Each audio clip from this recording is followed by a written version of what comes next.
जी नाज़रीन, ब्रेक के बाद आपको खुशामदीद कहते हैं। फ़ॉरेन फंडिंग की बात हुई, अब एक और स्कैंडल आया और आजकल मरीम नवाज़ साहिबा की जो ऑडियो हैं उनकी लीक्स का मामला है। और नई जो ऑडियो उनकी लीक हुई है वो वफाकी वज़ीर इत्तलात, साबिक़ वफाकी वज़ीर इत्तलात परवेज़ रशीद साहब और मरीम नवाज़ साहिबा की गुफ्तगू है। मुख्तलिफ़ टीवी चैनल्स को फ़िक्स करने के हवाले से और मुख्तलिफ़ एंकर्स के हवाले से गुफ्तगू की जाती रही कि ये एंकर हुकूमत के हक़ में है, ये नहीं है, इसको किस तरीके से बात करनी है, या एंकर के चैनल के मालिक से कौन बात करेगा, किस तरीके से बात होनी है।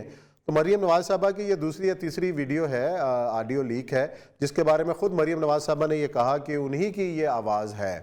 तो क्या सवाल ये पैदा होता है कि किस तरीके से चैनल्स को फिक्स करने के लिए या अपनी हुकूमत के लिए आसानी पैदा करने के लिए इस्तेमाल किया जाता रहा है, दूसरे अपोजिशन के ख़िलाफ़ इस्तेमाल किया जाता रहा है। क्या ये काम सिर्फ नून लीग की हुकूमत में हुआ या उससे पहले या मौजूदा हुकूमत भी ये काम कर रही है? ये है आज का हमारा मौजू। और इसी औरिया साहब, आपने पहले भी ऑडियो सुनी होंगी या मरीम नवाज़ साहबा ने उसकी तस्दीक भी की कि हाँ मेरी ऑडियो है, मैं इससे नहीं मुकरती।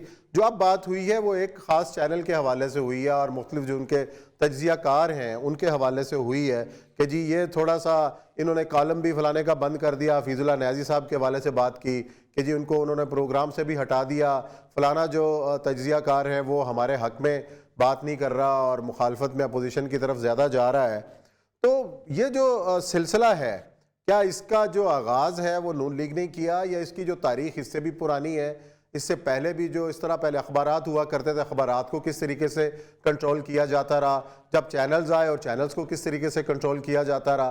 क्या इल्ज़ाम ये सिर्फ नून लीग पर ही है? नहीं उस्मान साहब, बहुत पहले से मुझे याद है अच्छी तरह कि जिस वक्त चट्टान और ये लोग शोरिश कश्मीरी वगैरह इल्ज़ाम लगाया करते थे कि फलां साफ़ी पिक किया, फलां नहीं बिका। और मुझे याद है अच्छी तरह के मुस्तफा ज़ैदी मरहूम जहाँ डिप्टी कमिश्नर होते थे तो बड़ी तकरीरें हो रही थी, यहाँ टाउन हॉल के अंदर जलसा था कि जनाब कलम बिकता है तो पूरी कौम बिक जाती है, औरत बिकती है तो एक जिस्म बिकता है। तो बड़ा खामोशी सुनता है। उसने कहा कि मसला सारा ये है, आपने बड़ी तकरीरें कर दी, कलम की कोई अब औकात नहीं है, कलम अब सिर्फ शलवार में नाला डालने का काम आता है। मतलब इस तरह की बातें हमेशा से चलती आ रही थी।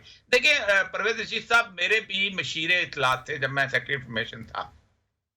तो ये चीजें जो थी शुरू से उनके जमाने में, अयूब खान के जमाने में, नहीं, अगर आप परवेज रशीद साहब के साथ रहे हैं तो आप इस चीज की गवाही देते हैं कि परवेज रशीद साहब इस तरीके से डिक्टेट करवाया करते थे चैनल्स को?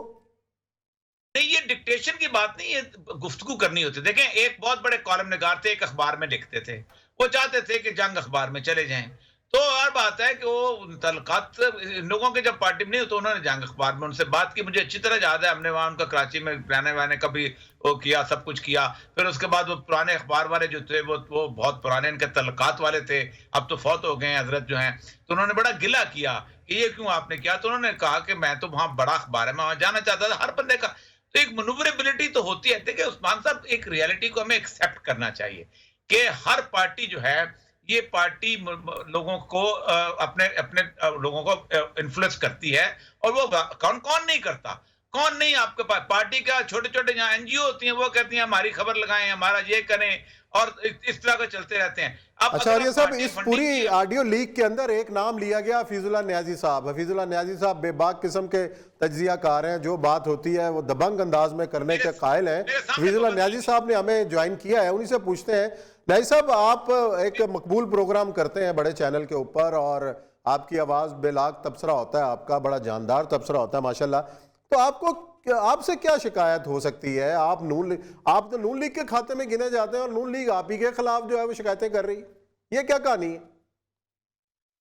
मेरा ख्याल है कि मैं अगर दबंग होता तो सैयदना औरिया मकबूल जान साहब के एक हुक्म पर इशारा अबू पर यहाँ बैठा होता। आजकल के जमाने में जहाँ पे कुछ 20-25 शादियां अटेंड करनी है, और जब से लीक्स हुई है सुबह से सारे जितने जो हमारे टीवी चैनल है उन्होंने मेरी नाक में दम भरा हुआ है। हर बंदे चाहता है कि कोई ना कोई पॉइंट ऑफ व्यू ले। लेकिन जी पहली बात तो ये है कि मेरा ख्याल है अगर आपने वीडियो सुनी है तो पहले तो ऑडियो ने बड़ी जबरदस्त बातें की, उससे ज्यादा अच्छी बातें अभी एक प्रोग्राम में खत्म कर गया रिपोर्ट कार्ड और हसन इस्फाक साहब ने किए हैं, जिनके ऊपर ना सिर्फ ये कि परवेज रशीद साहब ने जरा सख्त लैंग्वेज इस्तेमाल की है। उन्होंने कहा है कि बिल्कुल कोई ऐसे मसला नहीं है, ये होता है। जब बिल्कुल ऑडियो साहब ने फरमाया, यही हसन इस्फाक साहब ने कहा है, ये होता है और लोगों की शिकायत भी होती है, लोग अप्रोच भी करते हैं। पोलिटिकल पार्टी का क्या काम है? वो चाहते हैं कि ज्यादा से ज्यादा मीडिया उनके सपोर्ट में बात करे और जो मुखालफिनों को न्यूट्रलाइज किया जाए। अब ये सही है कि इस मामले में गैर आईनी, गैर कानूनी, गैर इखलाकी तरीका ना अंजाम दिया जाए, ना लोगों ब्राइब करके, ना लोगों थ्रेट करके, ना लोगों की चादर चार दीवारी पामाल करके। बाकी यह है कि टीवी चैनल्स को कौन तरीके से कभी भी चैनल, चाहे उन्होंने चट्टान की बात की है और ये साहब यही से बताया कि भुट्टो साहब के वक्त में जितना मुखालिफ था भुट्टो साहब का, मुजीब रहमान शामी साहब से लेके अल्ताफ हसन कोई साहब से लेके उनके रिसाले जिंदगी से लेके हर रिसाला पहले ये उनके अपने लोग पंजाब पंच वाले थे, वो क्या नाम था औरिया साहब उनका, जिनको उन्होंने भुट्टो साहब ने अंदर कर दिया था, मुजफ्फर कादिर साहब। और ना सिर्फ ये कि बल्कि उनको बड़ी जिस्मानी अजियतें पहुंचाई गई बहुत सारे लोगों को। देखिए जी, इस ऑडियो के अंदर कुछ भी गलत नहीं था, एक ही चीज गलत थी, वो है परवेज रशीद साहब की सख्त जुबान। अच्छा, वो जुबान भी ऐसी है कि हकीकत है कि परवेज रशीद साहब मेरे बहुत पुराने दोस्त है 50-60 साल से। वो जब किसी का प्यार करते हैं तो भी उनकी जुबान के अंदर गालम गलोच है, थोड़ी बहुत सख्त लैंग्वेज औरिया साहब की भी है, दोस्तों के लिए भी दुश्मनों के लिए भी। ये खुदा तरीके कार, मैंने जिंदगी में कभी गाली नहीं दी, ना दुश्मनों को दी है, अक्सर में दोस्त गवाए जवानी के वक्त से, ना दोस्तों को दिए। परवेज रशीद साहब दोस्ती में भी गालियां देते हैं, अब उनकी जो तरक्की पसंदाना तरबियत है उसका शाखान है। बाकी जो मीडिया को क्वेश्चन करना है तो वो है कि जब आप किसी सहावी को भरे शादी में थप्पड़ मार जाओ, गालन गलोच निकाले, और आप बड़े, वो भी दो बड़े पाकिस्तान के जर्नलिस्ट को, और अभी इन्हीं के दौर में हुआ है, तो ऐसी बात नहीं। सिर्फ ये कहा गया, बल्कि मेरे बारे में एक बात जो कही गई उसको कोई जिक्र नहीं करता।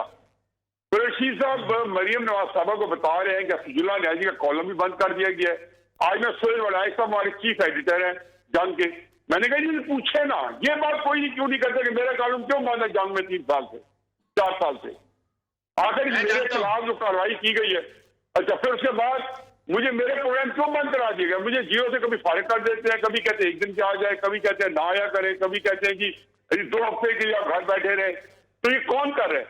तो मैंने आज शायद भट्टी साहब ने कहा कि दबाव हमारे पे जियो ने कभी नहीं डाला। मैंने कहा आप कह सकते हैं, लेकिन मैं ये बात नहीं कह सकता हूं कि मेरे पे दबाव नहीं डाला गया, लेकिन मरियम नवाज ने नहीं डाला। तो सवाल यह है कि उस कन्वर्सेशन में सिर्फ ये कहा गया है कि आप मीर शुक्र रहमान साहब से ये कहें कि आपने 1 साइडेड प्रोग्राम चला रहे हैं रिपोर्ट कार्ड। उनके ख्याल में मैं उनकी तर्जमानी नहीं करता था।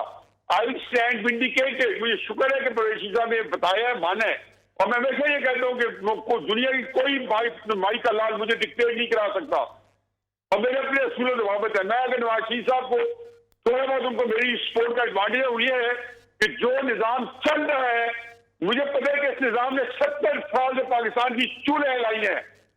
ये निजाम नहीं चला, इस निजाम ने पाकिस्तान तोड़ा है।